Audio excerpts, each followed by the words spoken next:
కీర్తివర్మ అనే రాజు పరిపాలనలో ఒకసారి ద్రావిడ రాష్ట్రానికి తీవ్రమైన కరువు వచ్చింది. పచ్చని పైరులు, పశువులు ఒక్కసారిగా మాయ చేసినట్టు శ్మశానంలా తయారయ్యాయి.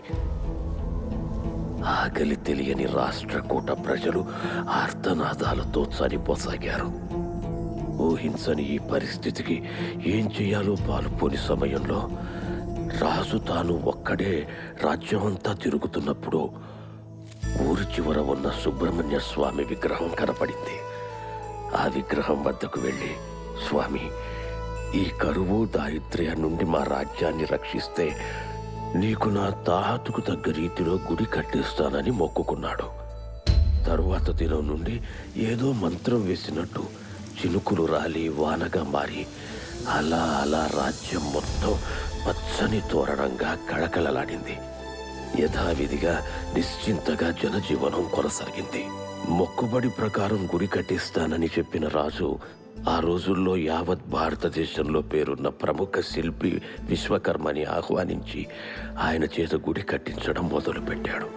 గుడి నిర్మాణ కార్యక్రమాలు జరుగుతున్న సమయంలో ఒకరోజు రాజు విశ్వకర్మతో తన రాజ్య వైభోగాన్ని తిరిగి కల్పించిన స్వామి ఆలయానికి ఇప్పటి వరకు ఏ ఆలయానికి లేని ప్రత్యేక ప్రాముఖ్యత కావాలని కోరుకున్నాడు.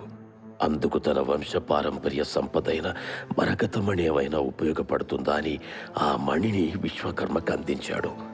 విశ్వకర్మ ఆ మణిని పరిశీలించి స్వామి పాదాల వద్ద అమర్చాలని నిర్ణయించాడు. పాదాల వద్ద ఉన్న ఆ మణి మీద చంద్రకిరణాలు పడితే అవి 100 రెట్లు ఎక్కువ ప్రకాశవంతమైన వెలుగును విరజిమ్మేలా అమర్చాడు. కార్తీక పౌర్ణమి రోజు మాత్రమే చంద్రకిరణాలు మణి మీద పడేలా గుడిని నిర్మించాడు విశ్వకర్మ. అలా కార్తీక పౌర్ణమి రోజు మణి మీద పడిన కిరణాలు కొన్ని వేల రెట్లుగా తిరిగి గుడిపైకి ప్రసరించి ప్రకాశవంతమవుతాయి. యావత్ ప్రపంచంలో ఈ దేవుడికి మాత్రమే ఈ విశిష్టత ఉంది అని అనుకోవాలనే ఆశయంతో ఆ వెలుగు తాలూకు రహస్యాన్ని ఎవరికి తెలియకుండా రాజు విశ్వకర్మ అది ఒక దైవ రహస్యంగా ఉంచారు. ఇది